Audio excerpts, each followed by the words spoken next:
Tudo bem? Pode? Então, boa noite a todos, a todas. Vamos dar continuidade ao curso de integração lavoura, pecuária, floresta. Na aula de hoje, a gente vai tentar passar para vocês alguns dados das pesquisas que a gente vem desenvolvendo aqui no Maranhão, pesquisas de solo, componente forrageiro e desempenho animal também. E se der tempo, eu vou apresentar para vocês o trabalho que eu fiz no mestrado, terminei em 2007, onde a gente modelou a integração lavoura-pecuária-floresta lá da Embrapa Arroz e Feijão, onde tem uma rotação, na época uma rotação de soja, arroz, milho e boi, né? Então tinha outras atividades e nos intervalos de soja para o arroz era feita uma entre-safra de feijão e do arroz para o milho outra safra de feijão e o milho consorciado com o capim, e essa pastagem ela ficava 3 anos, né, sendo manejado. Então eu vou apresentar esses dados, onde a gente fez uma análise econômica de forma determinística e estocástica, né? Então, a gente ouve falar muito de riscos, né, agropecuário, risco econômico, e nesse trabalho eu vou mostrar para vocês que risco é esse, né? Seria a probabilidade dos cenários que a gente avaliou na minha dissertação, de ter lucro ou prejuízo, né? Então, aí vocês vão entender um pouco mais quando se fala de risco, de como é que funciona esse risco, como é que calcula esse risco, tá certo?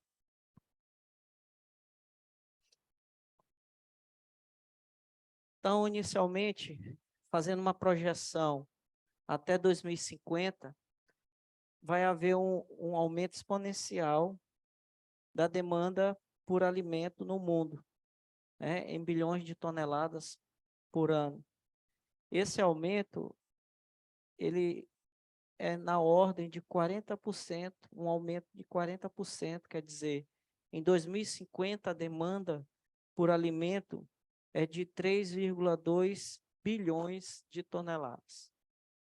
E aí eu pergunto para vocês, existe alguma outra fronteira agrícola, senão a que nós fazemos parte, que é o Mato Piba, né? Os estados do Maranhão, Tocantins, Piauí e Bahia, né? Fora essa área, não tem mais área para avançar com a agricultura. Agora, a gente conversou muito ontem do potencial que tem de recuperação de áreas degradadas, utilizando a integração lavoura-pecuária, né? Então, o grande potencial hoje, né, para atender esse aumento de demanda por alimento no mundo, é justamente avançar a integração lavoura-pecuária nessas áreas com pastagens degradadas. Então, não é de estranhar que aqui mesmo no Maranhão, áreas que antigamente eram só áreas de pecuária se tornem áreas agrícolas, né? Porque à medida que vai diminuindo essas áreas de regiões de cerrado, onde tem pastagem, né, vai passar a dividir espaço também com a agricultura. Só fazendo uma ressalva, que aquela região ali de São Mateus, que é uma região tipicamente agrícola, pecuária, desculpa, ela hoje é um grande potencial de produção de arroz, né? Que é o sistema de produção de arroz de sequeiro favorecido, que tornou mais barato, o custo dele menor do que a produção de arroz irrigado da região ali de Vitória, Arari, né? Que precisa fazer a contenção da água através daqueles tapumes. Então, à medida que vai ocupando as áreas agricultáveis, né? Outras áreas com pastagens degradadas, ou como essa particularidade da região ali de São Mateus, passa a competir também ou a integrar com a agricultura. É bem interessante que depois que tira a cultura ali do arroz, é colocado o boi para comer, né, a sobra dos restos culturais da cultura do arroz. Então, é feito, sim, uma integração que antes era pastagem, é feita uma lavoura do arroz e ainda se coloca o gado, né, para poder comer os restos culturais da cultura do arroz. Só lembrando que vocês podem ficar bem à vontade de participar pelo chat, em fazer as perguntas, né? A gente sabe que esse curso faz parte de um programa do CREA, onde chama CREA Qualifica. Então, é justamente com a intenção de proporcionar aos seus credenciados a qualificação nos diversos temas, né? Agora a gente está trabalhando o curso de integração lavoura, pecuária, floresta, depois vai ter o curso também de elaboração de projetos, e assim como vários outros temas bastante atuais. Em relação à expansão em termos de área, como eu acabei de falar, até 2030 não vai haver uma grande expansão de área. Fazendo uma ressalva que essa expansão ela vai ocorrer principalmente em áreas degradadas, não através do desmatamento, né?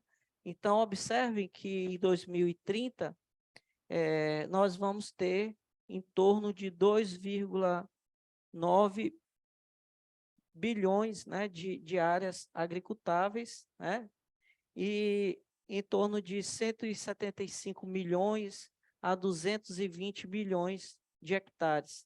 É o aumento que vai acontecer dos últimos anos, né? Principalmente, essa evolução ela ocorreu inicialmente na década de 90, principalmente com a expansão ou o desenvolvimento das técnicas para os cultivos na região do Cerrado brasileiro, né? Que tinha uma limitação de correção de acidez, né? Presença de alumínio. Então, os pesquisadores da Embrapa foram fazendo, através das suas pesquisas, métodos que pudessem tornar essas áreas que antes, né, eram caracterizadas por arbustos, onde o próprio caule das árvores eram tortos, né, devido à presença de alumínio, que as raízes iam se curvando desse elemento nas profundidades do solo. Então, com as pesquisas, foi possível ter o grande avanço aí da agricultura no Brasil, nessas áreas de cerrado, né? E a última expansão recente, né, que caracteriza aí de 2010 para 2020, essa é a ocupação da região do Mato Piba. O que acontece é que de 2020 para 2030, não vai haver uma grande expansão de área, né, principalmente porque não tem mais área para ser mais aberta, né? E nem precisa.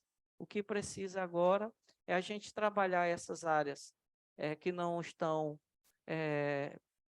produtivas, né? Principalmente as áreas com pastagens degradadas, e torná-las bem mais, intensificar a produção, mas de forma sustentável, né? E isso é possível porque existem até políticas agrícolas específicas para a adoção dessas tecnologias de baixo carbono. Como eu mencionei na aula de ontem, a integração lavoura-pecuária-floresta ela é apenas uma das tecnologias. Quais foram as outras que a gente mencionou ontem? A recuperação de pastagem degradada também é uma tecnologia, né? os sistemas SAFs, né, de integração lavoura, pecuária, floresta, ou só pecuária, floresta, ou só agricultura, floresta, ou só agricultura, pecuária, ou também a combinação completa, pegando agricultura, pecuária e floresta. O plantio direto é outra tecnologia que a gente, né, discorreu ontem. A utilização de leguminosas ou micro-organismos com a finalidade de fixação biológica do nitrogênio. Tratamento de resíduos, né? Hoje tem várias tecnologias para a produção de biogás e a política de mudanças climáticas, adaptação às mudanças climáticas.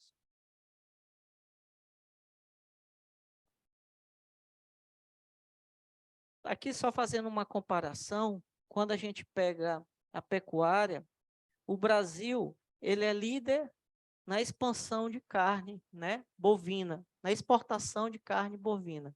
Quer dizer, entre os maiores exportadores de carne bovina do mundo, o Brasil tomou o protagonismo dessa cadeia produtiva, muito importante, né, a partir de 2020, onde ela ocupa aí o primeiro lugar. Observe que, em termos de produção, essa cadeia produtiva, ela vem também apresentando ganhos em produção, né? De 2020, que é essa coluna laranja, para 2021, houve aí um ganho, não é um ganho muito grande, mas dá para se observar, até porque a demanda por carne no mundo, através das exportações, também aumentaram. Então, essa cadeia produtiva ela é de grande importância para a economia brasileira, para o produto interno bruto brasileiro. E o que está acontecendo recentemente com o ciclo da pecuária? A pecuária está passando, né, por um ciclo de baixa no preço, né? Geralmente, quando está o preço alto, é um momento que tem um déficit na oferta de bezerros, né? Então, o bezerro que vai fazer a cria e depois a engorda, então esse produto acaba desregulando a relação entre demanda e oferta e acaba o preço aumentando. Quando passa o tempo, começa a sobrar, ter a quantidade de fêmeas, aumenta. Se aumenta a quantidade de fêmeas, aumenta a oferta de bezerro, consequentemente, esse mercado, acontece o que está passando agora, que é a queda do preço, né, da carne, da arroba.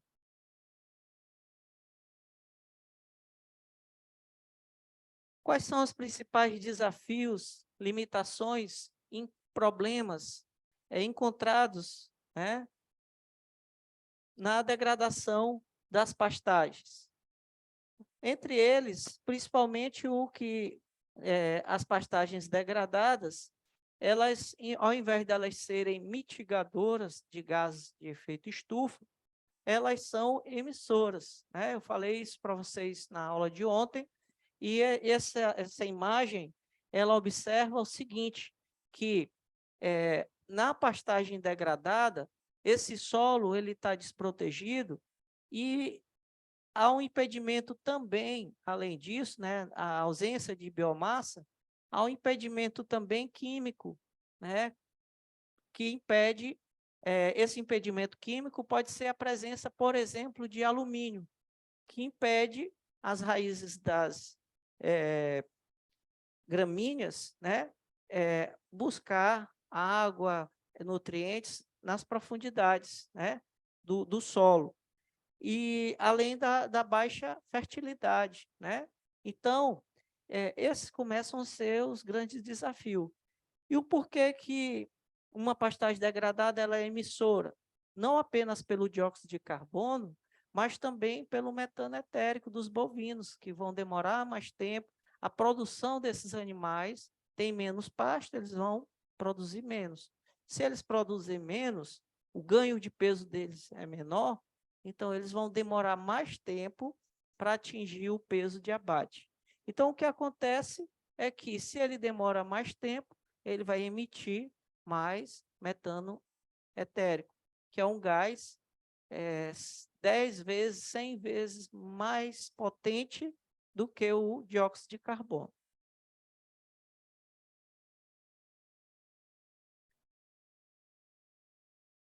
E o grande desafio para resolver esses problemas das pastagens degradadas é justamente a elevação da matéria orgânica e a proteção desse solo, né? Que pode, entre os benefícios do aumento dessa matéria orgânica, são inúmeros, entre eles, a gente sabe que nós estamos agora em pleno El Niño, né? O que caracteriza esse fenômeno climático El Niño? Ele caracteriza excesso de chuva para a região sul e sudeste e escassez de chuva para a região norte e nordeste. Então, principalmente o semiárido nordestino, né, que já tem essa limitação, nesse período de El Niño, as consequências ainda são piores ainda. Então, se eu não protejo o meu solo, vai ter perda de umidade mais rápido também. Esse é só um dos fatores, né? Quais são os outros fatores que o aumento dessa palhada vai beneficiar, né? Ela vai beneficiar com o aumento da matéria orgânica no solo. Aumentando a matéria orgânica, vai estar disponibilizando os nutrientes presentes no solo para a planta, né? Então, observem que são inúmeros, além de perdas por evapotranspiração, além de disponibilização dos nutrientes, são inúmeros os benefícios que essa matéria orgânica vai trazer para o solo, essa cobertura do solo, né? E também, uma outra alternativa para diminuir a dependência, né, de fertilizantes nitrogenados seria a utilização de leguminosas, né? Que a gente sabe que a leguminosa, através da associação simbiótica, ela tem essa capacidade de transformar esse nitrogênio disponível na atmosfera em nutriente para a própria planta, né? Esse animal que for consumir essa leguminosa, o teor de proteína dela vai estar maior. Agora, o que acontece é que, para me disponibilizar esse nutriente que está na planta para o solo, eu preciso cortar essa planta e adicionar ou incorporar essa planta, essa leguminosa, ao solo. Não é só a presença dela que vai disponibilizar o nutriente, o nitrogênio, tá certo? Então, a gente sabe que a última reunião, né, da Conferência das Nações Unidas, na COP 26, ela ocorreu, né, em 2021, e a gente tem um grande compromisso, porque a próxima reunião em 2025 vai ser aqui no Brasil, né? Quer dizer, daqui a 2 anos, nós vamos vai ter uma reunião dessa da COP aqui no Brasil, no estado do Pará, né, na capital de Belém. Então, a gente precisa avançar com essas tecnologias de agricultura de baixo carbono, principalmente para a gente mostrar para o mundo que o Brasil ele é um grande celeiro de produção de alimentos, mas ele também se preocupa com as questões ambientais, né? E ele pode contribuir também para as mudanças climáticas, né? Diminuindo as suas emissões. Eu mostrei para vocês ontem que o compromisso do Brasil até 2030 é diminuir as suas emissões, né, em 50%. Então, essa meta de reduzir, como é que vai ser feito isso? Reduzir em 50% as emissões oriundas da agropecuária, que eu mostrei para vocês ontem. Pode ser através de queimadas, aração do solo, né? Uma pastagem degradada, né? Então, ao contrário disso, a gente tem que adotar as tecnologias preconizadas como mitigadora desses gases. Quais são os gases que a agropecuária emite? Dióxido de carbono, metano etérico e óxido nitroso. De onde vem esse gás óxido nitroso? Dos fertilizantes nitrogenados, né? Então, para chegar à redução de 50%, o Brasil ele tem uma meta, né, em recuperar 30 milhões de hectares de pastagem degradada, confinar ou terminar de forma intensiva 5 milhões de bovinos, expandir 12,5 milhões de hectares em sistema plantio direto, aumentar em 4 milhões de hectares as florestas plantadas. E o Maranhão, né, ele pode ter um protagonismo disso, que tem uma grande indústria de celulose, né, aqui do Brasil, que é a Suzano, na região Tocantina. Então, essa região ela tem um grande potencial para atender a demanda dessa indústria da celulose. Tratamento, aumentar o tratamento dos dejetos, dos resíduos da agropecuária em 27% e ampliar 3 milhões de hectares da agricultura irrigada.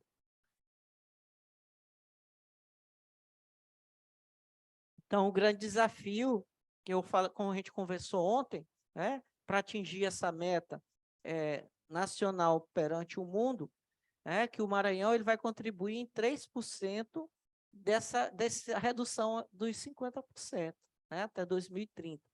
Então, se o Brasil tiver que fazer 1 milhão de hectares, né, de recuperação de áreas degradadas, o Maranhão, vai contribuir com 3% desse 1 milhão, né, de recuperação de áreas degradadas. O plano do Maranhão, o plano ABC, está nas fases finais, né?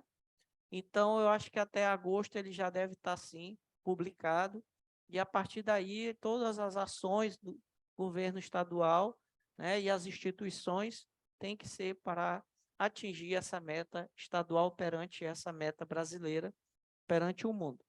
Então, o grande desafio é ter um equilíbrio entre a intensificação, que a gente mostrou que essas pastagens degradadas têm baixa produtividade, além delas serem emissoras desses gases, né, que causam efeito estufa. Mas, por outro lado, além de intensificar, o grande desafio é a gente ter o aumento da eficiência dos sistemas de produção, se preocupando também com a legislação ambiental, com as questões sociais, né? Como aqui no Maranhão, as regiões com Babaçu, a gente tem que se preocupar também com as comunidades, né, das quebradeiras de coco, que principalmente são mulheres e precisam dessa renda dos subprodutos do babaçu para a sua subsistência.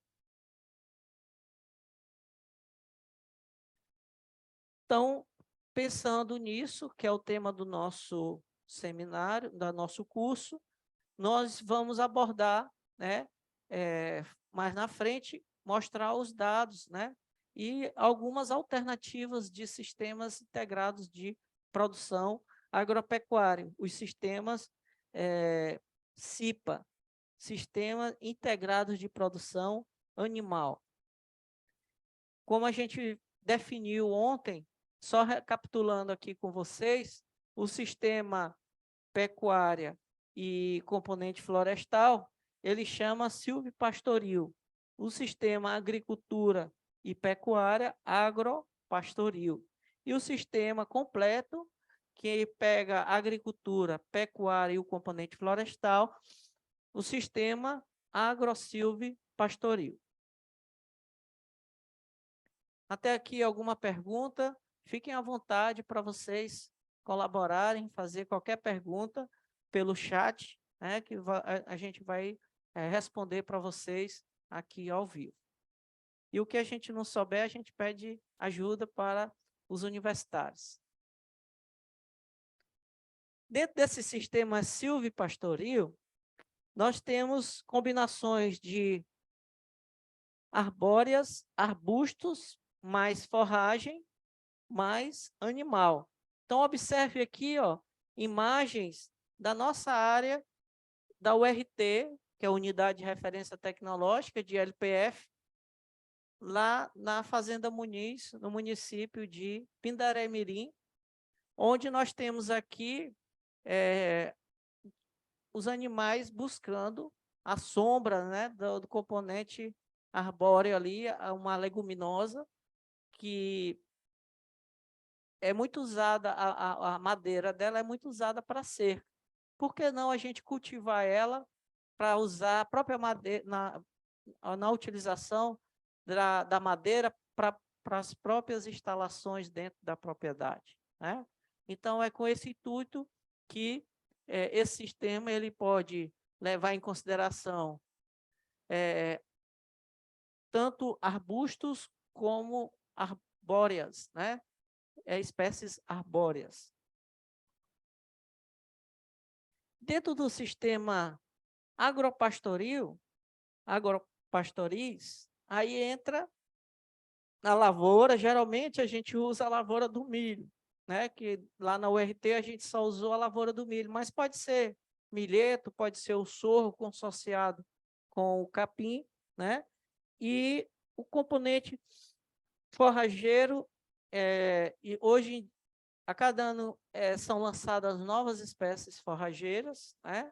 E essas novas espécies forrageiras já são lançadas específicas para atender as demandas da agricultura.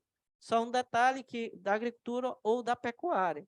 Quando a demanda é da agricultura, fazer palhada, colocar a forrageira para fazer palhada, geralmente o agricultor ele usa a rusisiense, devido às suas características estoloníferas, né? Que não gera muito colmo, não gera muita...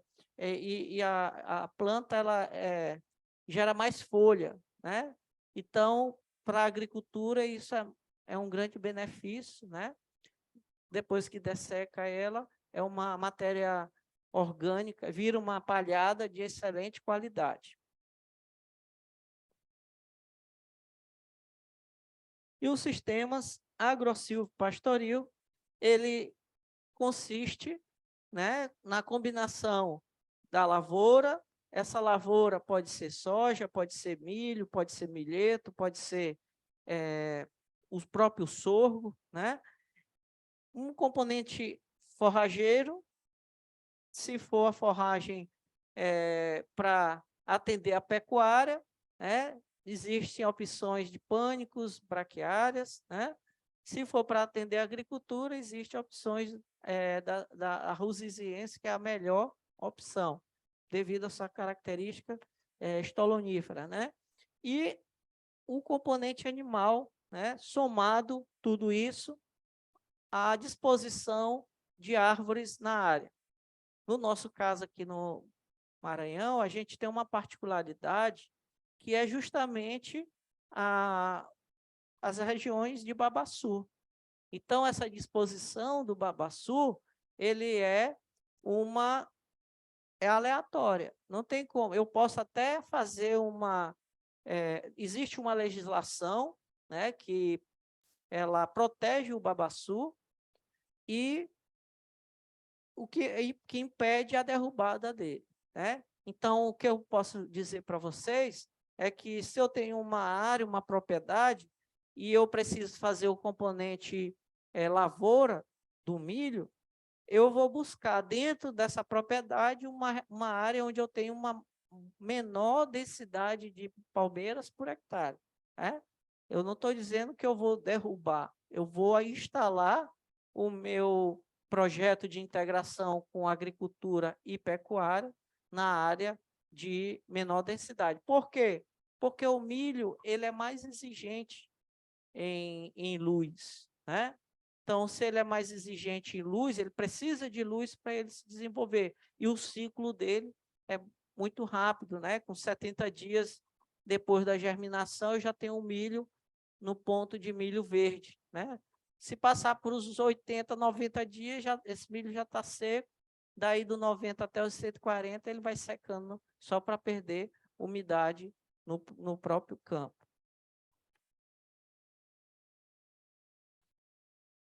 Então, eu queria discutir agora um pouco com vocês os benefícios desses sistemas integrados de produção animal, né? São inúmeros entre esses benefícios técnicos, a melhor utilização dos recursos naturais, né? Porque, ao invés de eu fazer uma monocultura e produzir só no período chuvoso, como é a produção ali da Chapada da Faísa, que só produz o milho no período chuvoso, no sistema integrado, eu tenho milho, eu posso fazer uma safrinha de feijão, e aí, no meio desse feijão, se colocar um capim lá, eu ainda posso ter ainda um boi na entre-safra, que é o período seco, né?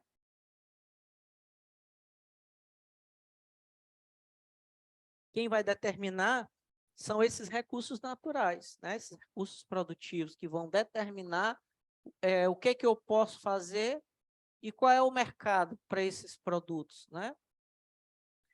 A questão da energia, né? Se eu tenho um trator, eu vou otimizar melhor ainda a utilização desse trator, não apenas em um período do ano, eu vou ter mais utilidade, né? Os insumos, a otimização desses insumos, se eu estou adubando o milho, o capim que está ali integrado, ele vai usar o resíduo desse adubo, né?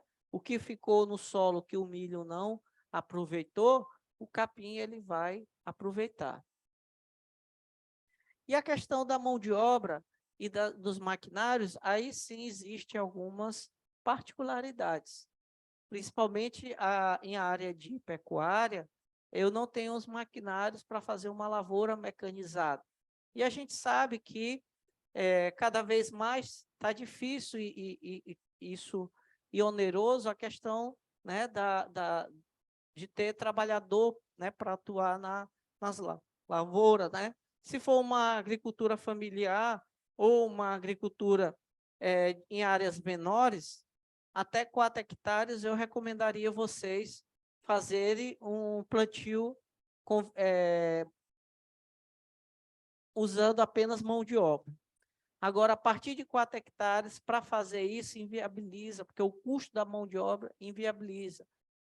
Plantio, aplicações, né, de adubo, de cobertura, aplicação de defensivos, né, o herbicida que precisa para controlar o crescimento do capim, o inseticidas, o fungicida que eu falei para vocês ontem, a importância do fungicida na sanidade, né, da cultura do milho.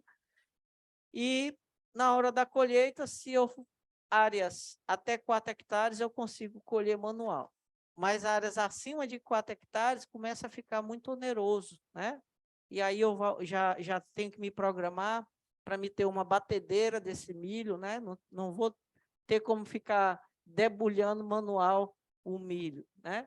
Agora, uma sugestão que eu queria deixar aqui para vocês é muito prática.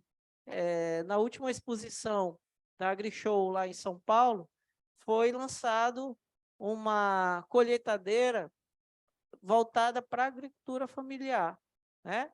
Ela colhe tanto o milho, como o feijão, como o arroz, a mesma colheitadora, né?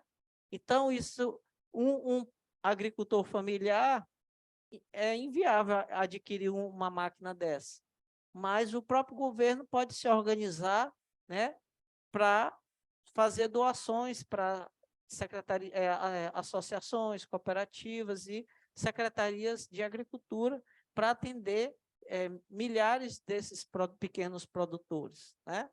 E aí, passando por uma colheita mecanizada, a nossa produção aqui no Maranhão ia alavancar significativamente, né? Que a gente ainda tem grande parte das nossas propriedades ainda são de pequenos e médios produtores, né? Grandes produtores se concentram, né, principalmente nessas áreas agrícolas, né? Claro que existe empresas e pecuaristas também com grandes dimensões de terra. Quando a gente pensa da questão econômica, né, a integração, esses sistemas integrados de produção, diminui o risco climático, né? A gente sabe que, vem comentando, que o aumento de palhada diminui a evapotranspiração, melhora se tiver um veranico em pleno período chuvoso, uma estiagem, né, sem água, uma área que tiver com o solo protegido pela palhada, a planta ela vai suportar, vai sentir menos de que uma área onde tiver sem proteção do solo, né? A questão mercadológica, né? A questão da diversificação da renda. Então, quando eu tenho mais de uma atividade, eu tenho entradas de dinheiro em períodos diferentes, né? A gente sabe que quem mexe, por exemplo, só com cria na pecuária, ele se programa para ter uma receita no ano, né? Tá certo que ele pode também fazer um descarte de vacas, de primíparas, né, que não conceberam, mas são pontuais essas receitas. E quando a gente está trabalhando com a integração, a gente tem uma maior diversificação de receitas, melhorando aí o fluxo de caixa. Quando a gente pensa na questão ambiental, a diminuição dos gases de efeito estufa, que é a grande contribuição dessas tecnologias, né, para o Brasil, né? Por isso que, desde 2009, o Brasil criou essa política de agricultura de baixo carbono, né? Que é justamente para poder, nós, como técnicos, né, das ciências agrárias, a gente poder orientar esse pecuarista e dizer para ele também que existe crédito específico para ele adotar essas tecnologias, com subsídios ou com taxas de juros menores, né? Porque o governo ele precisa estimular através dessa diminuição dos juros dos projetos agropecuários. Promove a conservação do solo devido à proteção, né, do solo através da palhada. Promove também o bem-estar animal. Por que promove o bem-estar animal? Principalmente devido à sombra do componente florestal, que pode ser o babaçu, que pode ser o eucalipto, pode ser o sabiá, pode ser frutíferas, né? Agora mesmo um pecuarista está fazendo um projeto aqui na região de Bacabeira, onde ele é um projeto de açaí. Mas aí ele fez os cálculos que ele vai precisar aí de 2 anos para 3 anos para ter a primeira colheita. E aí, junto com os agrônomos lá, né, ele discutindo, disse assim, eu preciso de uma receita nesse intervalo, porque senão vai demorar muito para o meu investimento. Eu sei que eu tenho uma carência lá no banco, ele pegou um empréstimo no Banco do Nordeste. Eu sei que eu tenho uma carência, mas eu preciso também ter uma receita. Então, como esse açaí ele tem um espaçamento, nos primeiros anos, ele vai cultivar capim para produção de feno, né? Então, ele vai escolher uma espécie como o Tifton 85, que é próprio para a produção de feno, né? A gente sabe que aqui a região metropolitana de São Luís, ela tem uma grande quantidade de equinos, né? E uma grande demanda por esse feno. Então, pensando nisso, esse produtor já viu essa alternativa, né? Então, além da questão do sequestro de carbono, né, e da biodiversidade. Né? A gente sabe que o solo, em sistemas integrados, eles têm a capacidade de estocar carbono. Né? E o nosso desafio também é a gente levar uma outra solução para o produtor, que é justamente ele adotar essa tecnologia, ele vai ter um bônus por adotar essas tecnologias de baixo carbono, né? E ele precisa receber por isso também, uma gratificação.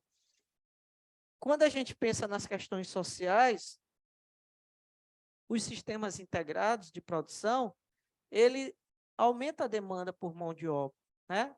Onde eu tinha ali só um vaqueiro, uma propriedade de pecuária, quando eu começo a mexer com a agricultura, aí eu já preciso de um tratorista, pelo menos, que tenha um entendimento, né?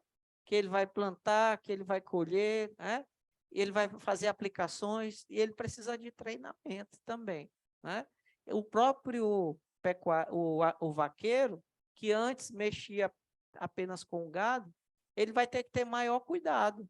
Agora, para esse gado não entrar nas áreas de lavoura, e a gente tem observado também, só falando um pouco dessa questão da qualificação, que quando a gente faz a integração lavoura-pecuária, se não fizer com a cerca elétrica, também viabiliza. Porque a cerca convencional hoje em dia, a gente usa a madeira do eucalipto, que é tratada, que tem a garantia aí de 25 anos. Mas imagine fazer essa cerca convencional que a gente usa aqui, a cada 3 metros, uma estaca, né? Essa estaca precisa ser certificada, ter uma origem, né? Precisa ser tratada, que não é só cortar o eucalipto e usar para estaca, precisa de tratamento. Melhoria da qualidade de vida, né, da sociedade, onde tem uma maior produção, vai ter mais demanda por mão de obra, vai gerar, consequentemente, aumento na renda também. E quando a gente pensa na inclusão do componente florestal, né, entre esses benefícios dos sistemas integrados de produção, melhora o bem-estar do rebanho, porque vai gerar sombra também para os animais, né? Então, o sistema, além dessa diversificação do fluxo de caixa, aumento de produtividade, diminuição dos gases de efeito estufa, vai melhorar o bem-estar com a inclusão aí do componente florestal, o bem-estar do rebanho. Então, aqui mostrando que o Brasil, ele já adota em 11 milhões de hectares esses sistemas SIPA, né? Sistemas Integrados de Produção Animal. E essas produções elas se concentram principalmente no Centro-Oeste.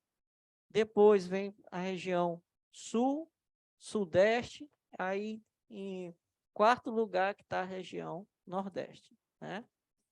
E a gente vê que, pelas dimensões do nosso país, nós ainda temos um grande potencial ainda para ser explorado.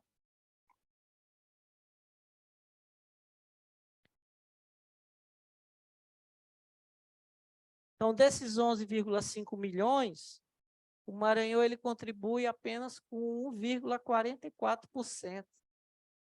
Então, imagine pela dimensão do nosso estado, né, Fábio? Que a gente, para sair daqui de São Luís, para ir para Imperatriz, a gente demora 10, 12 horas para ir para Balsas, né? Ou para o sul do estado. Apenas 1,4% desses 11 milhões, então isso significa que o Maranhão tem muito ainda a avançar, né? Para poder adotar essas tecnologias de sistemas integrados de produção animal.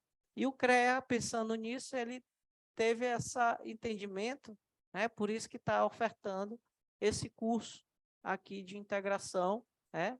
ao longo desses 5 dias aí que a gente vai trabalhar. Falando um pouco agora do trópico úmido, né, das nossas características. Quais são essas características dessas regiões? São as particularidades da região do Maranhão, que é coberta pela influência, né, da região da Amazônia. A gente sabe que metade do estado do Maranhão é bioma cerrado e a outra metade o bioma amazônico. Então, esses trópicos úmidos, eles são caracterizados por um aumento de pluviosidade, altas temperaturas, consequentemente, altas umidades. É bem interessante que a gente aqui no Maranhão, né, tem uma região do Maranhão que chove praticamente aí 7 meses, tem ano que é até 8 meses, né? Então, ele sofre uma influência muito mais da Amazônia do que do Nordeste, propriamente dito, né? Consequentemente, são regiões com baixa fertilidade e baixa matéria orgânica do solo, de acordo com essa publicação do professor Manuel e colaboradores de 2010, né? Essa influência de alta temperatura e muita umidade traz essas consequências aí de baixa fertilidade, principalmente esse elemento aí, o nitrogênio, que é muito volátil, né? E baixa matéria orgânica. Como eu falei anteriormente, se tem baixa matéria orgânica, o que acontece quando eu faço uma adubação para um milho, para uma outra lavoura? Esse nutriente, se não tem matéria orgânica no solo, esse nutriente ele não fica disponível totalmente para a planta, né? Que é a característica aí da matéria orgânica que traz esse benefício de disponibilizar para a planta.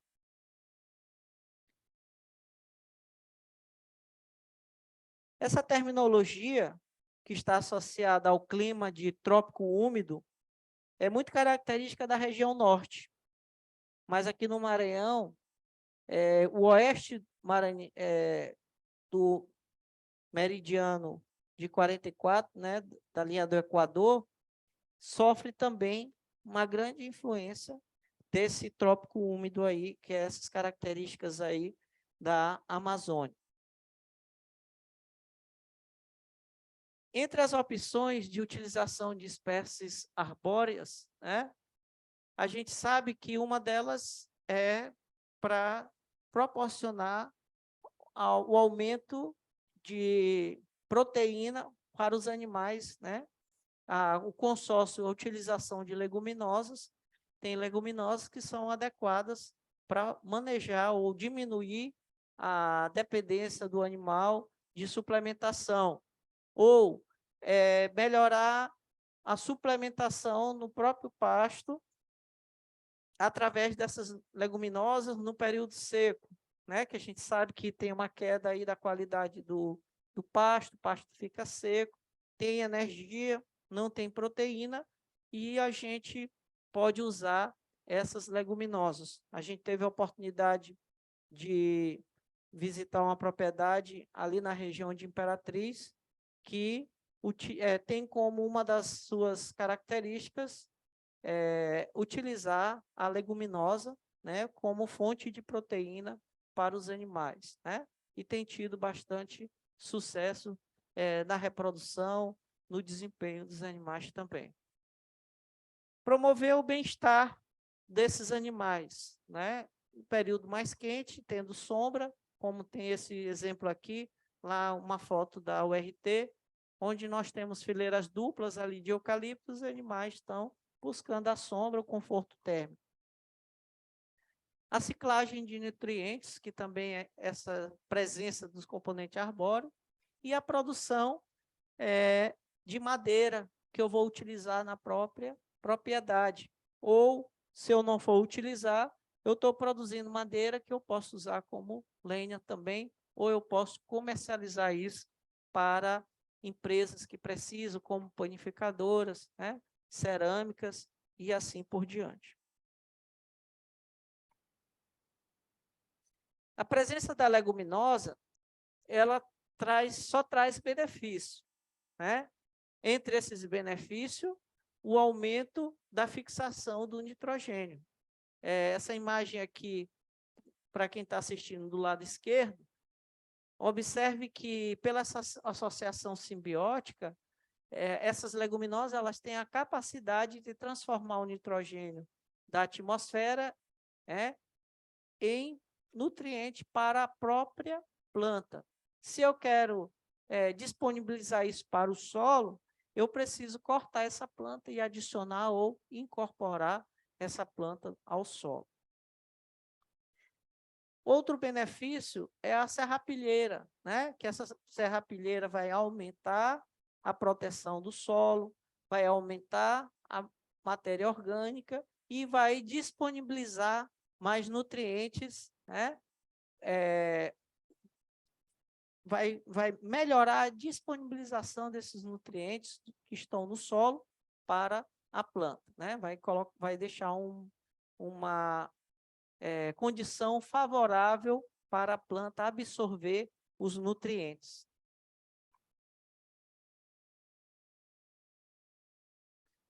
Além do benefício da sombra, né, ela vai promover o conforto térmico para os animais, né? A gente sabe que o animal ele busca no período mais quente, onde tem a sombra, né? E a presença desse arbustos, dessas árvores, ela vai trazer esses benefícios de conforto térmico para os animais. E a presença dos animais, né, vai promover também uma distribuição das excretas, onde esse animal vai precisar andar em busca de alimento também.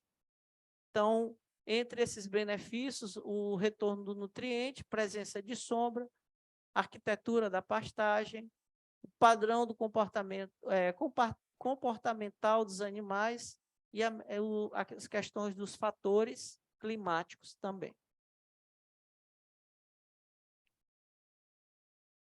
E na região onde tem a presença do babaçu, a palmeira pode ser um grande aliado do pecuarista, né? Primeiro que ela pode trazer os benefícios desse conforto térmico, né, para os animais. Segundo que existe uma legislação, tem o compromisso social dessa pecuária com as quebradeiras de coco, que vivem do subproduto do babaçu, tiram suas rendas, né? Então, o pecuarista ele pode ser um aliado, né, dessas comunidades quebradeiras de coco, até comprando mesmo subprodutos, né, para utilizar na alimentação dos animais, né? Tem pecuarista que compra o coco babaçu, passa numa forrageira, tem aquele grande volume de fibra, né? Quando faz uma análise, a lignina dá lá em cima. Mas ele precisa de volumoso, ele precisa de material fibroso, né? Se ele tem outros subprodutos, ele consegue equilibrar e balancear a nutrição dos animais. É muito interessante esse trabalho. O pessoal da Embrapa Cocais fizeram vários estudos, vou sentar aqui um pouco para mostrar para vocês, do potencial que os subprodutos do babaçu podem gerar. Não apenas com o óleo, não apenas com a amêndoa, mas produzindo aqui está chamando de cake, né? Produzindo a broa do babaçu, é possível ter um potencial de gerar até R$36 mil, né, de renda por ano. Geralmente, as nossas quebradeiras de coco, elas fazem quais produtos? É o carvão e o azeite, né? E a Embrapa Cocais, ela vem desenvolvendo várias oficinas, agregando valor a esse produto, né, através do mesocarpo, produzindo essas broas, né, que são biscoitos, produzindo o sorvete do babaçu, né, que eu convido todos vocês a provar e ter essa experiência gastronômica, que é muito diferente e muito saboroso. Produzindo o café do babaçu, né? Vocês já ouviram falar do café do babaçu? Então, só através de interação com outras áreas, como a área da gastronomia, é que isso é possível. E é interessante que isso tem trago melhorias de qualidade de vida para essas comunidades de quebradeiras de coco, babaçu, né? Na região ali de Pindaré Mirim, é notório, na comunidade Morada Nova, as quebradeiras de coco, elas 2 dias na semana, elas vendem essas broas, né, oriunda do mesocarpo. Então, elas tiram uma renda em 2 dias do que elas passariam a semana toda quebrando, só para extrair a amêndoa ou só fazer o óleo, o azeite, né? Então, observando todas essas opções da integração, sistemas CIPA no tópico úmido, entre as opções de componente arbóreo, nós temos o babaçu, nós temos o dendê, a castanheira, a teca, gliricídia e a acácia, né? Eu nem falei aqui do eucalipto, nem falei aqui do sabiá, que tem, né, muita utilidade o sabiá para madeira de cerca, principalmente. Como culturas agrícolas, nós temos o milho, o sorgo, o arroz, o feijão, a soja e o milheto. É interessante só fazer uma observação que entre todas essas, qual é a que se sai melhor? É o milheto, o milho. Por quê? Devido às características do milho. Porte do milho sombreia o capim, né? E o ciclo dele também ele é muito rápido, o ciclo. E tem como a gente já tem inseticidas específicos, onde ele seleciona o milho, né, e consegue atingir o capim, né? Então, diferente do arroz, quando a gente, esse mesmo herbicida que amarela, que eu quero amarelar o capim, ele vai prejudicar o arroz. Aí já começa a gente ter que usar outras estratégias, né, para poder usar o arroz, né, como eu dei o exemplo lá do arroz, lá na região de São Mateus, aqui no Maranhão. Uma pergunta? Pode falar. A Valéria está perguntando, aliás, ela falou assim: gostaria de saber em relação a esse sistema de consórcio, qual seria a outra leguminosa que poderia substituir o sabiá? A gente sabe que existem inúmeras leguminosas, o que precisa a gente definir qual é a finalidade, né? A gente sabe que se a finalidade for fixação de nitrogênio, nós temos a ingá, tem o sombreiro, tem o guandu. Se for para alimentação de animais, né, também tem outras opções, como o estilosante, que foi desenvolvido justamente para fazer esse consórcio de gramíneas e aumentar a proteína na pastagem, né? Aqui mesmo na UEMA, a gente tem diferentes espécies de leguminosas, né? Um banco de germoplasma, né? Para poder as pessoas conhecerem diferentes opções de estilosante, né? Então, vai depender muito da finalidade Para que essa leguminosa? No caso, a gente fala muito sabiá, porque o sabiá é a madeira que é mais utilizada aqui no Nordeste, que é extraída dentro das próprias propriedades, né? Então, por que não a gente beneficiar essa leguminosa, onde ela já está comprovada que a madeira dela pode ser usada para ser, né? Então, essa foi a opção que a gente decidiu de usar o sabiá, tá certo? Como espécies forrageiras, nós temos o marandu, quicuia, colonhão, maçai, jaraguá, né? Tangola. Aí tem os lusizienses, que eu falei para vocês, né? Se for para agricultura, qual é a forrageira que eu vou usar?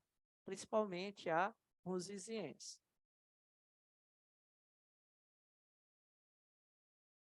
Como resultados das nossas pesquisas, esse trabalho aqui foi um trabalho de mestrado da aluna Thais, onde foi comparado os isótopos de nitrogênio e carbono do sabiá, né? Então, foi feita uma comparação aqui, ó, das diversas doses de nitrogênio. Essa variável aqui, nitrogênio derivado do ar, a dose 0 não teve diferença da dose de 100, nem da de 200. Porém, a dose de 400 já teve uma diferença estatística em relação às doses menores, né? E o isótopo 15 do nitrogênio, a dose de 400 foi a que obteve aí maior valor em relação às outras doses menores, tá certo? Eu quero só mais um pouco, por favor. Pode botar. Obrigado. Então, aqui são algumas imagens, outras imagens, né? Eu mostrei várias para vocês ontem, mas olha que lindeza esse sistema estabelecido aí no consórcio do Sabiá, em áreas de babaçu, né? E no meio ali eu tenho a produção animal, né? Onde foi feito o consórcio do milho com o capim. É claro que quando a gente faz esse consórcio, vai ter áreas que vão ficar falhadas. Então, no ano seguinte, no período chuvoso seguinte, nós podemos corrigir essas falhas, né? Então, a gente pode estar fazendo essas correções. Em termos de proteína bruta da forrageira verde, em sistemas de integração de produção animal, no trópico úmido maranhense, né, em Pindaré-Mirim, esse consórcio de Maçai, Barbaçu e Sabiá, eles tiveram as diferentes doses de nitrogênio, tiveram uma pouca diferença aí entre elas, de 100, 200 e 400, né? Todas tiveram a proteína acima de 10, né? Sem nitrogênio, a proteína ficou abaixo de 10. Então, aqui eu tenho quilos de nitrogênio por hectare ano, né? A taxa de lotação, a dose de 100, né?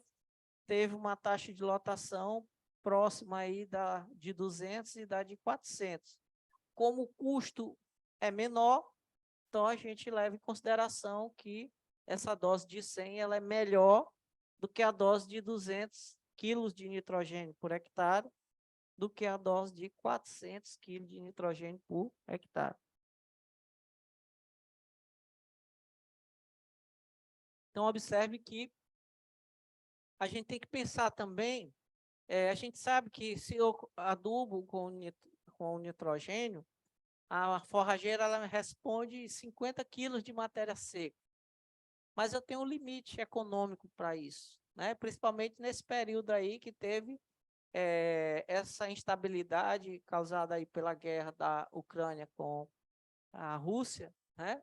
Então, eu tenho que comparar, né, e tentar diminuir essa minha dependência de insumos externos. Quando eu comparo aqui o ganho médio de peso diário, né, que é o ganho por dia, observe que o mês de agosto foi o mês mais crítico. Quer dizer, esse mês ele está por vir ainda esse ano 2023, né? Porque é o período estabelecido, o período seca, né? É o período que não chove mesmo. Então, a produtividade dos bovinos não foi negativa, não teve perda de peso, mas teve uma queda significativa. Teve períodos do ano, como abril, que teve ganhos aí próximo de 700 gramas por hectare ano. Vocês lembram o comentário que eu fiz ontem aquele cálculo que a gente chegou a 417 gramas por animal dia, né?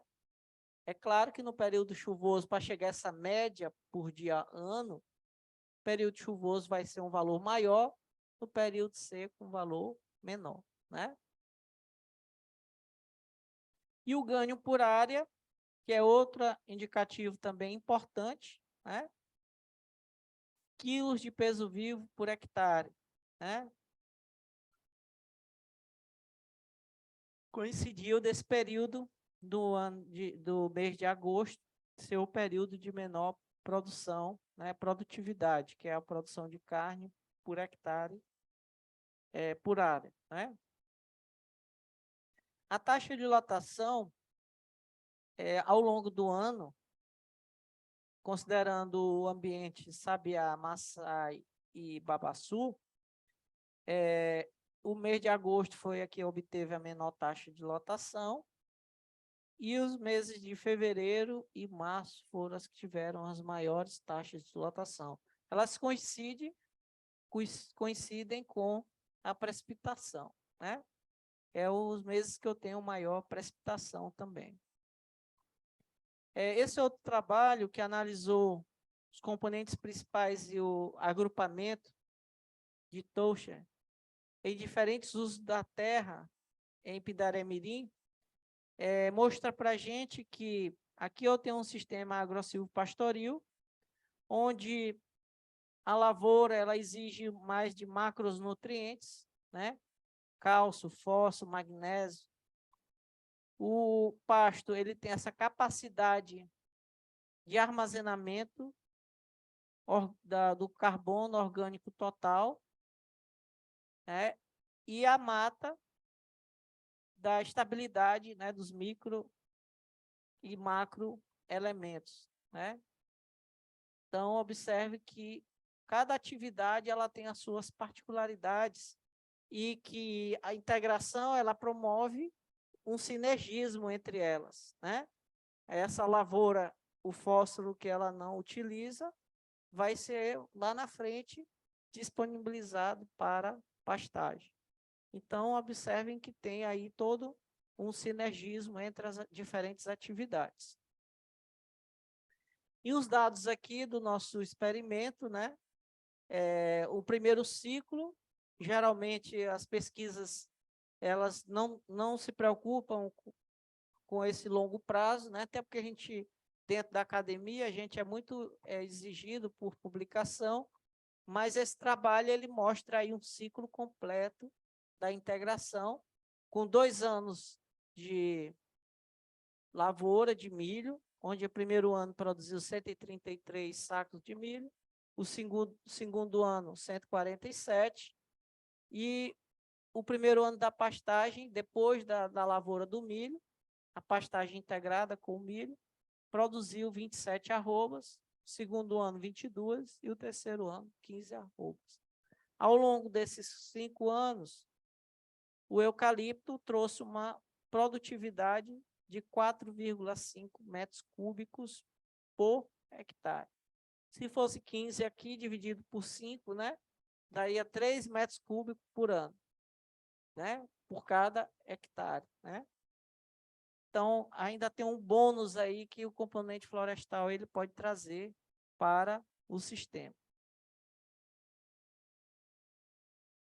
Em termos de ganho, esse trabalho aqui de Araújo 2015, ele mostra, é muito interessante que ele mostra as densidades a presença do babaçu por hectare, né?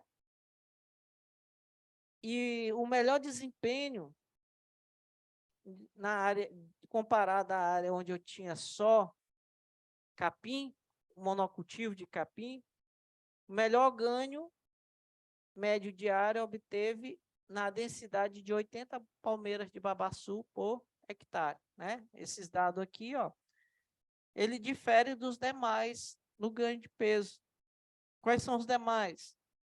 Monocultivo, só capim sem árvore, 131 árvores de babaçu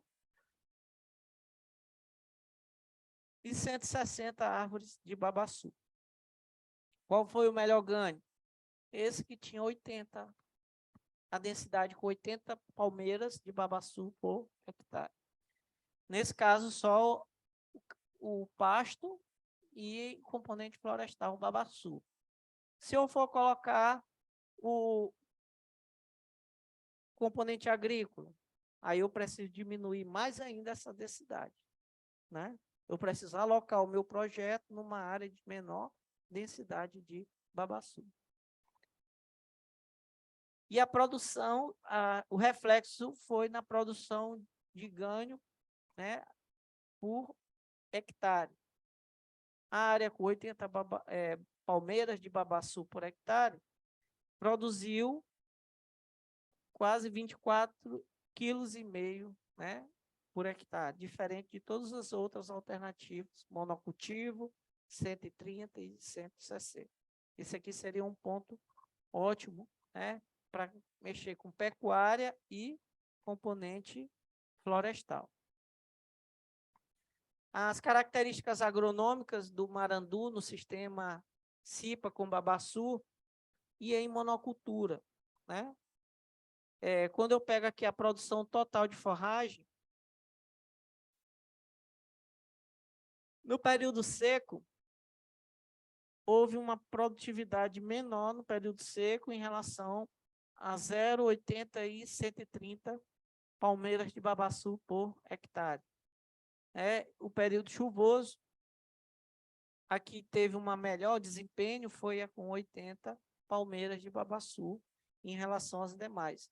Nem a sem babaçu diferiu, né, das demais, né? E o desempenho de um cruzamento aí holandês com o Zebu durante 8 anos, lá em Itambé, Pernambuco, né, onde a professora Valéria fez os estudos dela de pós-graduação. Temos aí as opções de as braquiárias decumbis, combinada com monocultivo, combinada com glicídia e sabiá. A que melhor teve o desempenho foi a com glicídia, promoveu uma taxa de lotação de 2,3, a monocultivo 2,4. E essa que foi com a glicídia também teve um melhor desempenho de ganho, né, de produção animal, com 423 quilos de carne por hectare, né? O teor de carbono em 5 profundidades, sob diferentes usos da terra em Araguaína, né, de acordo com esses autores, Oliveira, em 2018, não diferiram dentro da profundidade, mas diferiram principalmente em relação ao sistema agro-silvopastoril, com 30% de sombreamento, 40% de sombreamento, mata, área de pastagem e área de pastagem com manejo intensivo de capim-mombaça, né? As características do capim-marandu, em pleno sol e sombreamento da teca, né? Sem a espécie forrageira e com sombreamento. Então, observe que a densidade de perfilhos basais aumentou, né, quando tinha só, não tinha o consórcio, né? Nessa outra aqui, onde eu tenho aqui a cobertura do solo, com o sombreamento, ele teve uma melhor cobertura do solo. Taxa de lotação e ganho de peso animal nas braquiárias Piatã, com adubação convencional em sistema da soja e adubação nitrogenada na pastagem, né? Esses sistemas com adubação nitrogenada foi o que obteve um melhor desempenho, né, em relação às demais, e não diferiu desse com adubação convencional de nitrogênio, né? A medida de taxa de bocado e taxa de bocado diária, né, que é a massa de bocado, seção de pastejo e duração, em sistemas integrados com o eucalipto e o capim braquiara MG5, em Porto Velho, Rondônia. A taxa de bocado na pastagem oriunda da integração foi maior, né, quando tinha um componente florestal, né, assim como a seção de pastejo, né, e a duração da sucessão de pastejo. A velocidade de infiltração no solo com monocultivo e consórcio com glicídia e sabiá. Quando eu tinha glicídia e sabiá, teve um maior volume de infiltração no solo, em comparação do monocultivo, da glicídia com braquiária e a sabiá com a braquiária. Então, as principais perspectivas e desafios dos sistemas CIPAS, né, é o incremento das pesquisas científicas com CIPA na região, que é o que a gente vem nos propondo a fazer pelo Gintegra, uso de geotecnologias no monitoramento. Hoje a gente sabe que a facilidade que nós temos em coletar imagens via drone para transformar isso em geotecnologia, a divulgação de resultados, extensão rural, visando familiarização do produtor com os tipos de sistema de produção, que eu acho que é isso que o CREA está promovendo aos seus credenciados, adequação às novas legislações florestais e ambientais e o estímulo governamental ao desenvolvimento da tecnologia. E como consideração final, a gente deixa que os sistemas de produção integrados, produção animal integrada, ele tem um potencial de aumentar a produtividade das culturas agrícolas, carne, leite, produtos madeireiros ou não, e assim conservar os recursos naturais. Esses resultados também na região de trópico úmido, eles são promissores, têm suas peculiaridades, com a utilização de espécies nativas como o babaçu e leguminosas, né, já bastante utilizadas aqui na nossa região. Mas é preciso incentivar a pesquisa, difusão de tecnologias, intensificando o uso da terra e viabilizando a mitigação dos gases de efeito estufa para ferramenta de desenvolvimento sustentável da produção animal. Então, esse é o nosso grupo de pesquisa, o Gintegra, algumas fotos que a gente gostaria de agradecer esse primeiro momento. A gente vai fazer um intervalo e logo depois a gente retorna. Muito obrigado.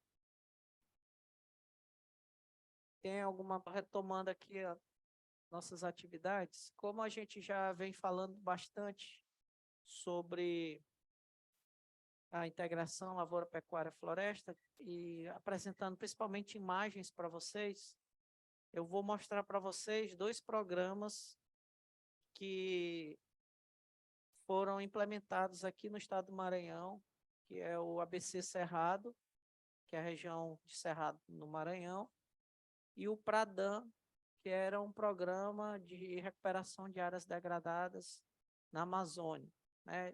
Então, eu vou mostrar os 2 programas, o que teve um melhor desempenho aqui no estado foi o ABC Cerrado, que o Senar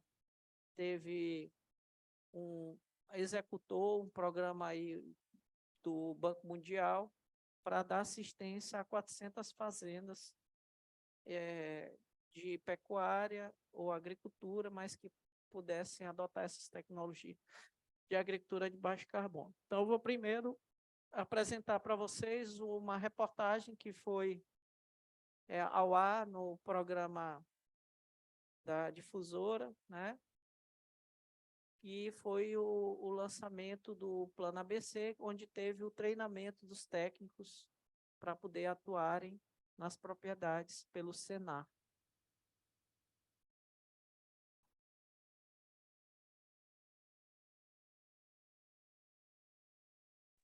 Liguei.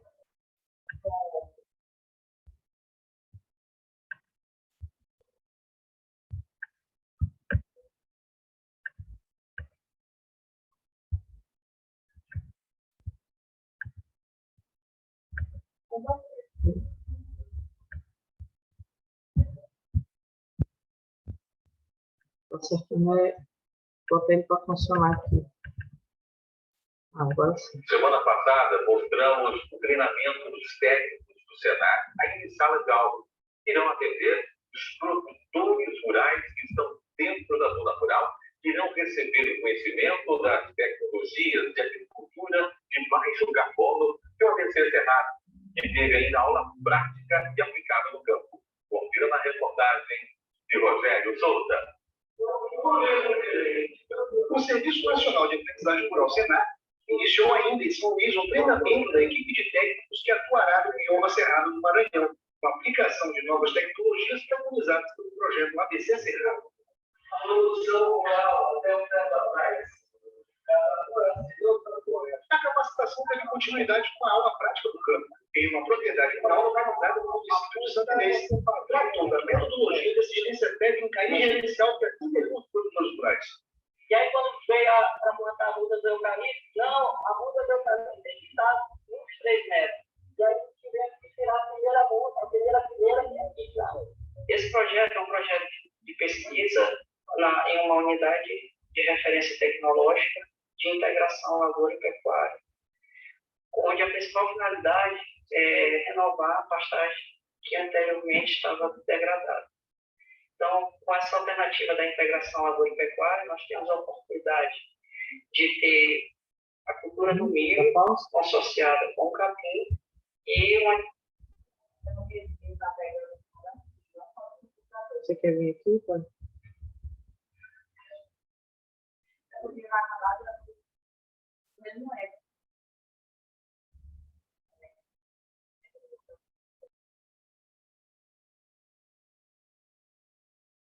Da forma que o ABC Cerrado, que teve em aula prática e aplicada no campo. Confira na reportagem de de Rogério Souza. O Serviço Nacional de Aprendizagem Rural, Senar, iniciou ainda esse mês o treinamento da equipe de técnicos que atuará no bioma Cerrado do Maranhão, com a aplicação de novas tecnologias preconizadas pelo projeto ABC Cerrado.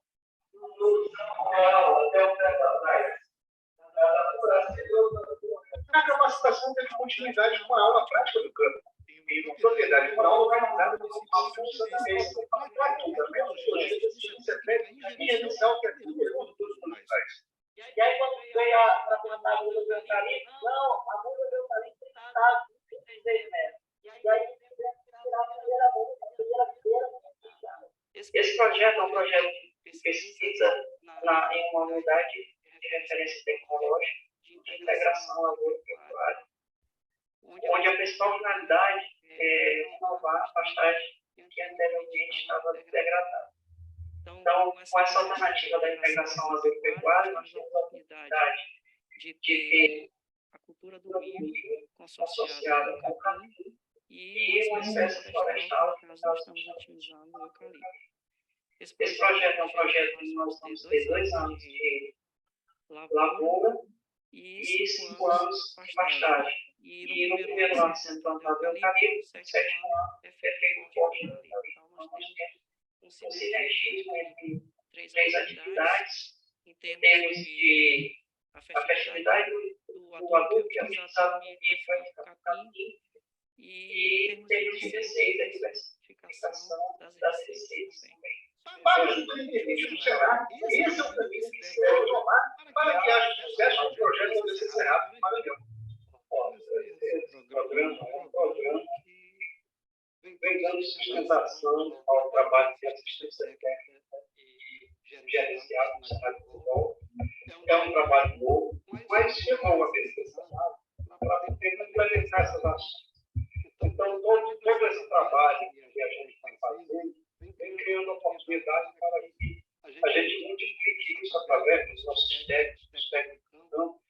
E hoje nós estamos tendo aqui a fazenda do professor Luciano, com todo um trabalho prático que a vitrine tecnológica exposta, e os técnicos estão experimentando através dos instrutores essas novas técnicas e vendo de perto aquilo que eles podem passar para os nossos produtores, de tal forma que a gente obtenha, no final, um produto de qualidade e uma assistência técnica diferenciada.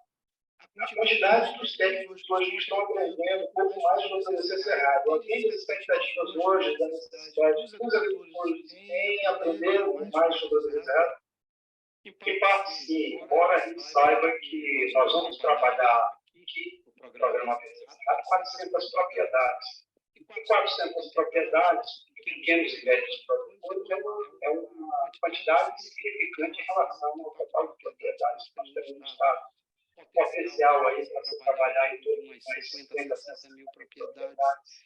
Então, é uma coisa que vai requerer continuidade desse trabalho e, com certeza, a tendência é que esse trabalho durante o Estado todo e a gente possa multiplicar essas ações, fazendo com que a oportunidade de ganho para o produtor e de técnicas utilizadas para desenvolver melhor a agropecuária do Estado seja consolidada, fazendo com que a rentabilidade da propriedade rural ela seja otimizada.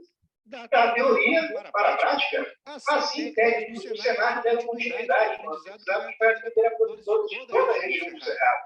E os seus mestres aplicaram em campo o conhecimento que ensinaram em sala de aula. Tudo que a gente professor em sala de aula, a gente está vendo aqui. Alguma coisinha que ele fez diferente da gente, ele já mostrou para o pessoal que teve que desfazer e bateu exatamente no que tinha feito. Era uma linha de tiro que estava muito próximo do cara que estava carregando um pouco. Mas isso é uma coisa totalmente difícil para quem está iniciando, mas no mais está batendo exatamente algo bem combinado. Para os alunos, então, é excelente, dá uma credibilidade ao que eles dizem em sala de aula, se confirmar no campo. Os dados que esse ano está mostrando na propriedade aqui fazem uma diferença muito grande, porque é algo que ele está vivenciando, que está passando, o que a gente na sala de aula é algo que a gente passou de conhecimento que a gente está na prática. O pessoal está vendo, está inclusive a pessoa que opera a máquina, a pessoa que opera aquele evento. Então, isso dá uma credibilidade bastante grande para os alunos e dá, inclusive, segurança para ele. Quando chegar no programa, então, mais segurança ainda é repartição da tecnologia. Está sendo uma visita extremamente positiva por várias questões. A primeira delas, a gente vê que tudo que nós falamos na sala de aula, eu nunca teria vindo aqui nenhum dos consultores. Nem sequer esse professor, muito do que nós falamos na sala de aula está exatamente a mesma coisa. Tudo que o professor Luciano está falando, boa parte do que a gente tem em sala de aula, quer dizer que o conhecimento que está passando para os técnicos lá na sala de aula tem grande chance mesmo de se repetir no campo. Então, uma felicidade muito grande para quem está lá na sala de aula. Tem que se virar na ponta para entregar conhecimento para esses técnicos, ver que no campo a gente pode observar exatamente a mesma coisa. Eu espero que eu tenha conseguido passar para eles a viabilidade econômica desses sistemas integrados de produção, possibilitar o produtor recuperar a pastagem gravada, diversificar a sua produção, reduzir os riscos, tornar a produção mais estável, sustentável, competitiva, dando ao produtor a chance de ele permanecer na atividade. Para os técnicos do Senar, a aula prática é aquilo que aprenderam em sala de aula. Hoje, aqui no campo, nós estamos vivenciando no bloco todo aquele conteúdo que foi aplicado em sala de aula. lavoura, pecuária e floresta vem melhorar tanto a fertilidade do solo quanto a qualidade das pastagens, bem como a questão do rebanho bovino, que terá ganho de peso satisfatório. Fala um pouco para a gente hoje desse aprendizado dos técnicos que nós estão recebendo para ajudar o sindicato rural local a trabalhar os agricultores na cultura de baixo carbono do ABC Cerrado. Esse trabalho que eles estão recebendo, as instruções que eles estão recebendo agora, é muito importante para a nossa produção da nossa região. O conselho que eu dou para esse pessoal que está recebendo essa instrução, que eles se devem muito ensinar, fazer esse lado na propriedade. Aí eu comecei a implantar esse ano, né? E estou aprendendo. Com o doutor Luciano, eu creio que a gente vai fazer uma coisa para esperar. Quais são as suas expectativas? Boa. Eu observando o plantio dele aqui, na área dele aqui, fiquei motivo para continuar o plantio. E a nossa meta aqui é produzir esse verde, que dá maior utilidade para a gente. Com o treinamento, os novos técnicos estarão aptos a atender os produtores selecionados pelo projeto, realizando a transferência de tecnologia para beneficiar o gerenciamento de suas propriedades. Eu quero que o Maranhão, nós possamos aprender isso. Eu acho que essa é a ideia. Passa logo o outro vídeo, que é do programa Pradão, tá? Deixa eu só parar aqui a compartilhamento.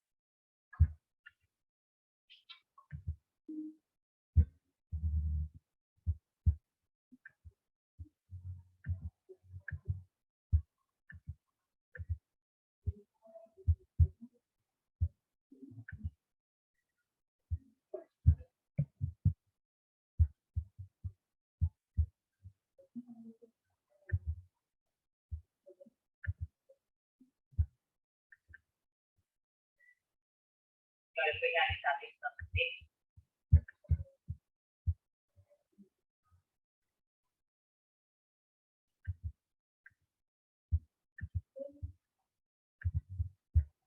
Pronto, posso começar?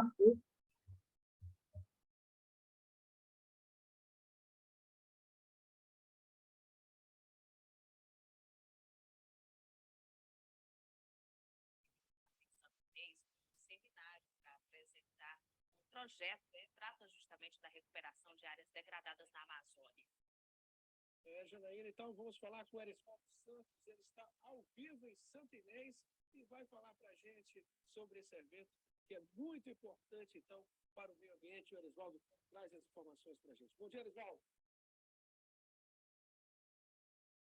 Bom dia, Soares. Bom dia, Janaína. Bom dia a todos. O seminário foi no auditório do IFMA. Essa foi a primeira etapa, a parte teórica do projeto, que vai incluir todos os municípios da região amazônica.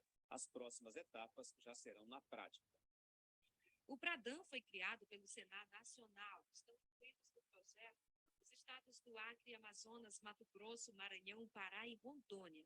Aqui no Maranhão, além de Santa Inês, foi contemplada também a cidade de Açailândia para sediar o seminário. Serão beneficiados os 102 municípios que fazem parte da região amazônica do estado. Estiveram representantes de Santa Luzia, Zedoca, Santa Inês, Vitorino Freire, Monção, Centro do Guilherme e Satubinha. A ideia é transmitir a produtores rurais, pecuaristas, lavradores, de que é possível utilizar a tecnologia de produção sustentável para melhorar a lucratividade e contribuir com o meio ambiente. O Pradão, ele é um projeto que veio para cumprir um trabalho semelhante ao trabalho que a gente já faz com a ABC Cerrado, só que voltado para a região amazônica.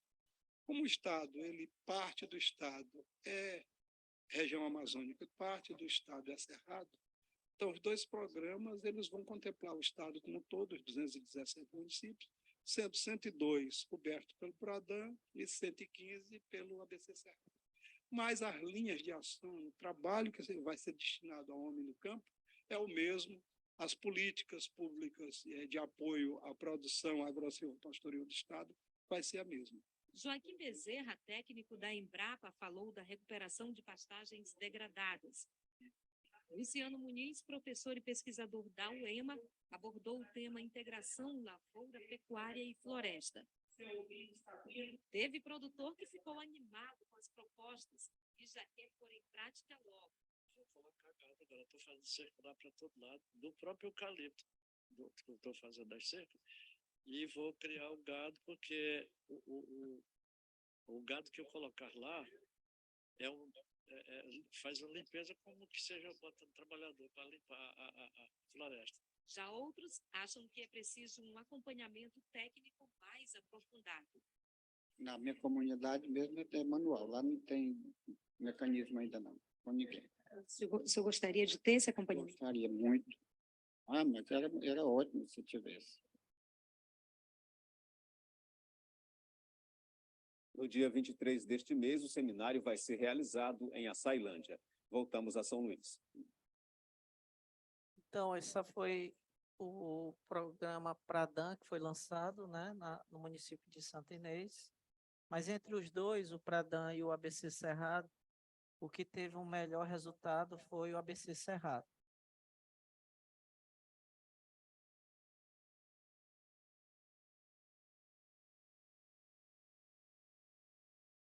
Vou colocar só o último agora.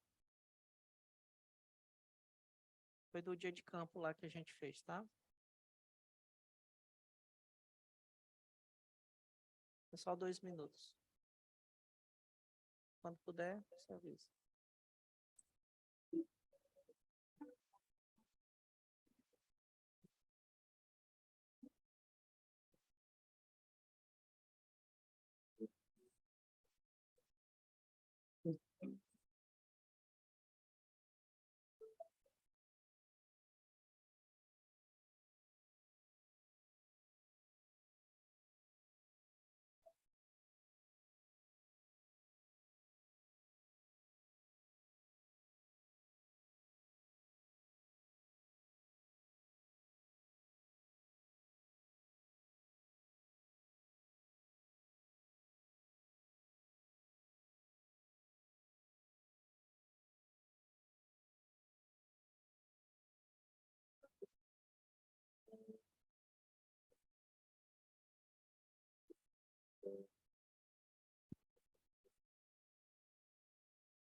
Então, pessoal, a gente teve a oportunidade de apresentar para vocês 2 programas que foram lançados aqui no estado do Maranhão, foi o ABC Cerrado e o Pradam, né? Como eu falei para vocês, o que teve um melhor desempenho foi o ABC Cerrado. Teve um convênio aí com o Banco Mundial, que o Senar foi o intermediário da execução desse projeto. Na primeira etapa, 400 propriedades, já teve a segunda etapa, onde foi surgindo também outros projetos. E eu mostrei, por último, vídeo do segundo dia de campo que a gente realizou lá na Fazenda Muniz. E depois eu vou trazer para vocês as reportagens dos dias de campo lá na Fazenda Muniz, tá certo? Então, por hoje, eu acho que era isso que a gente tinha para apresentar. Amanhã a gente vai apresentar para vocês a viabilidade econômica, o modelo lá da Embrapa Arroz e Feijão, onde a gente fez um estudo econômico de forma determinística e estocástica.